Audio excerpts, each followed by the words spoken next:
to the Carry EXP, we got Spider-Man No Way Home Final Battle Cameos Breakdown. Now, I was going to do a review on this movie, but not only has it come out like 3 weeks ago, I did one. Was going to be 20 minutes long. So, short review, I loved it. I hope they do another one. The best villains for me was Doc Ock and Green Goblin. And spoiler alert, I love the 3 Spider-Men in the movie. Brought back a lot of nostalgia and maybe some future Spider-Man movies to come. Tom Holland also did a great job as Spider-Man and Peter Parker, and the tone of the movie was a lot better than the last 2. That's my review, 10 out of 10 for me.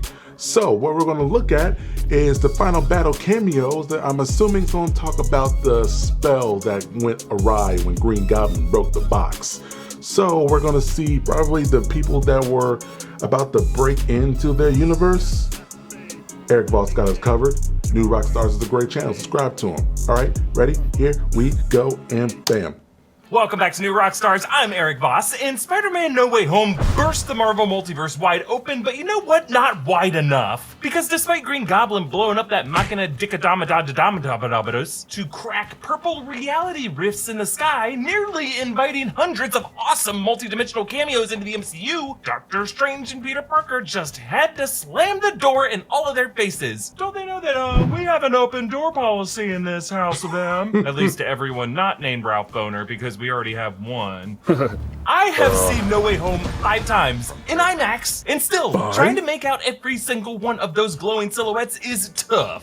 Who's that Pokemon? Shocker? It's Pikachu!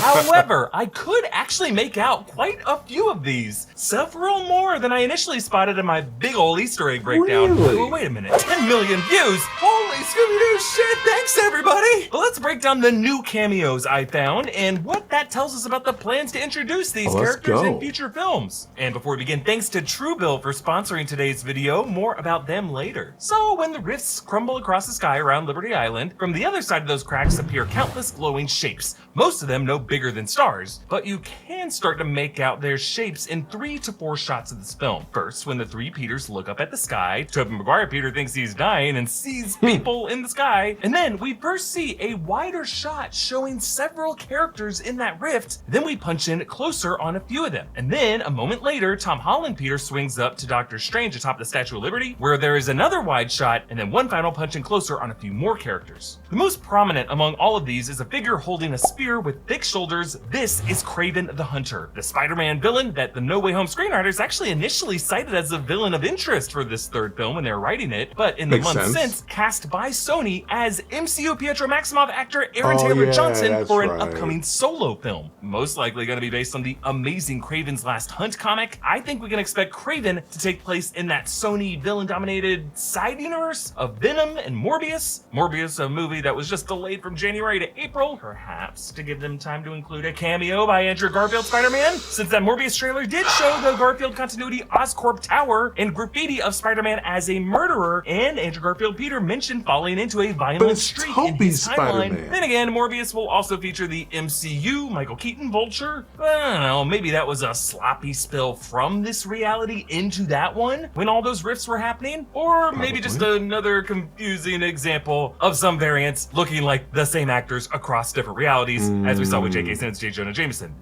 We will know in April. But if you look right to Kraven's right, there is a figure on all 4s with a curved tail. This is Spidey villain, the Scorpion. Now, I'm not sure if this is a Matt Gargan Scorpion played by Michael Mando in Spider-Man Homecoming, whom I presume would have a more tech-heavy mechanized suit the way Michael Keaton's Vulture did in that movie. This looks more like the comic-accurate Scorpion who often goes on all 4s. To Scorpion's right is a more slender figure that actually matches the shape of Black Cat, Felicia Hardy, another title Sony has had in the works for a solo film for quite some time. We actually saw Felicia played by Felicity Jones in the 2014 Andrew Garfield Amazing Spider-Man 2. But if you go back over to the left of Kraven is a smaller figure with 4 extended arms coming out from the back who aggressively jerks its head to the side. On first glance, this kind of looks like Carnage, who does extend tentacles from his symbiote anatomy, but it also kind of looks a bit like the Spider-Man doppelganger form created during the Infinity Gauntlet storyline, who goes on to join Carnage and Shriek in Maximum Carnage. But ultimately, I think this is most likely likely the superior Spider-Man incarnation in which Otto Octavius swaps his consciousness into That's a Spider-Man's good body comic. and operates a suit with Iron That's a good Spider-Man's comic. arms. It's actually a pretty great storyline that takes place in the 616 continuity. Yes. So with the new year upon us, lots of us are going to try to get our finances in order. Our money should be as well organized as those Funko At Pops time. on the bookshelf. And those bad boys are lined up by genre, age, and color scheme. Our friends at tell me Truebill about it. are here to help put some order into the disordered finances of our lives and to set you up for a good 2022. Truebill is an all-in-one finance platform that helps you save more money and spend less. The personal finance manager allows you to manage subscriptions, lower bills, monitor your credit score, and build your savings all in one place. I If y'all really want like some how easy Truebill, there you Truebill go. makes it to safely and securely identify recurring charges and cancel the unwanted subscriptions with just a tap. Bye-bye, Cheese of the Month Club. Sayonara, second Hulu account that I didn't realize that I had. Truebill helps set budgets that automatically monitor your spending by category, get friendly notifications when you've exceeded your budget, and visualize your spend-to-earn ratio over time. Get started with Truebill today by heading over to truebill.com/newrockstars Maybe. or by clicking that link in the video description. Maybe. That's truebill.com/newrockstars. But the second shot of the rift shows a silhouette that you probably caught, a bulky figure turning Rhino, ahead with a of prominent course. horn. This is, of course, Rhino. I recognize that from Actually, my maybe a second more show. accurate version of the character than the Paul Giamatti, Alexei Sistovich that Andrew Garfield Peter mentioned fighting back in that 2014 film. But then to the right of the Rhino is a harder to pin down, slender figure. This person has a rounded head that many have described as Mysterio's fishbowl helmet. But seeing still images doesn't really do these justice. You really have to see them in motion. And to me, it's really the way this figure steps so timidly toward the rift with some adolescent awkwardness. Really, I think this is either Gwen Stacy, Spider-Gwen, or What? Miles Morales, both of whom have slender builds and rounded heads shaped by their masks. Considering the other silhouettes placed prominently toward the front are all big names that Sony has in active development, I think Electro and Andrew Garfield Peter's discussion about a black Spider-Man somewhere out there points to this being a Miles Morales but- from another universe. Now, of course, there is a Miles Morales in the MCU mentioned by his uncle Aaron Davis in a scene in Homecoming when he said he had a nephew in the area, and then in a related deleted scene when he called Miles by name. But in this case, this could be a live-action universe where Miles is already Spider-Man. Now, there are some other silhouettes in the periphery that are a lot harder to define, and we probably won't know for sure until No Way Home comes out on 4K, but you can begin to discern some shapes. For example, in the shot of the Rhino to the left, there is a character walking leftward across the frame who has a shape protruding from his head, looking a bit like Loki's curved horn headpiece. Sure, while Loki is an MCU property, not a Sony one, this whole sequence was brought about by Doctor Strange's multiverse magic, and I would not be surprised if the movie's artists mixed some MCU characters along with their Sony ones. And that Loki series introduced us to countless Loki variants, at least one of whom must have known that Peter Parker is Spider-Man. And that walking figure passes another character that strikes a familiar pose while aiming a weapon. Almost looks like a bow and arrow. So- We could be looking at a variant of Hawkeye or Kate Bishop or Taskmaster or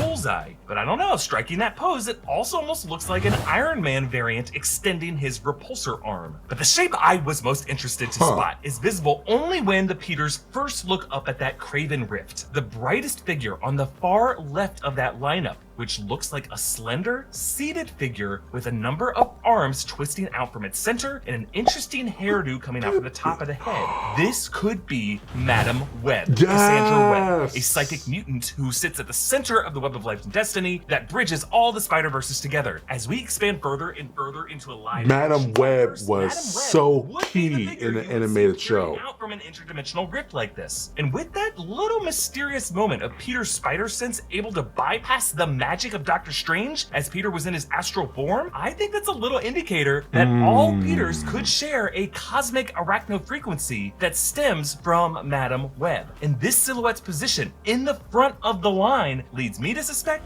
this could be her. And if those rumors speculating that Sam Raimi directing Doctor Strange in the Multiverse of Madness could be a way we get Tobey Maguire Peter Parker to come back for that multiverse event, I hope coming along with him through that multiverse is his psychic mutant mama. You can support New Rockstars by checking out our merch options at newrockstarsmerch.com. Follow me on Instagram and Twitter at EABoss. Follow New Rockstars. Subscribe to New Rockstars for more analysis to New of Rockstars, everything people. Marvel. Thank you for watching. Bye.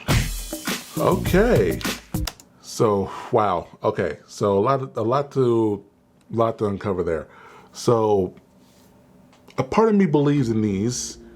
A part of me believes that it's also a stretch. I would love to see a live action Madam Web, because I've been watching her from the animated TV show, the original TV show,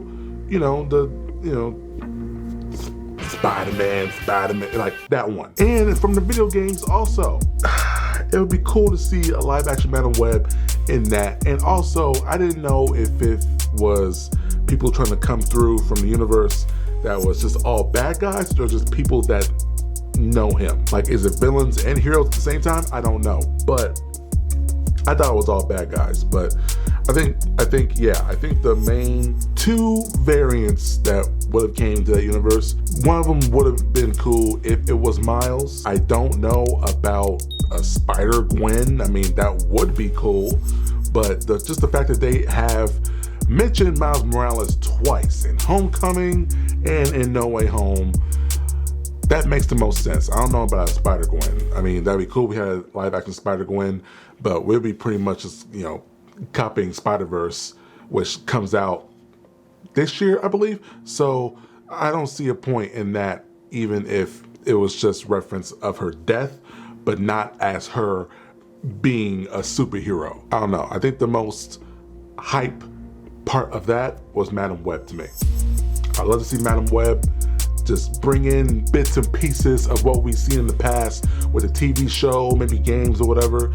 I know they take some inspiration from the PS4 Spider-Man with Aunt May's grave, with, if you help someone, you help everyone. The phone selfie from, Far From Home. So, hey, if you can do it with video games, you can do it with TV shows, and Madam Web will be a definite one to do. So, y'all make it a 4, 5, and 6 with Tom Holland. Might as well try it. And also, with Morbius, I don't see a reason why they would bring Andrew Garfield Spider-Man when Tobey Maguire's Spider-Man is on the wall marked as murderer. So all this is very confusing. I don't know what's going to happen. Marvel and Sony are on some ish, but I'm here for it. Spidey's my favorite character. So I will sit my butt in the seat and see what happens. I don't care if I'm by myself. My girlfriend doesn't like bats, but I'm gonna watch anyway. What do you think about the Spider-Man No Way Home Final Battle Cameos video? Did new Rockstars hit the nail on the coffin, hammer to the coffin? Whatever. Was he right? Was he wrong? Is it a stretch? Let me know. Also, don't forget to like, comment, share, and subscribe, and hit that notification bell so that way you know the next time I post, and we can get to 1,000 subs. And until next time, stay safe, stay healthy, stay responsible. Yeah. And as always, stay gold.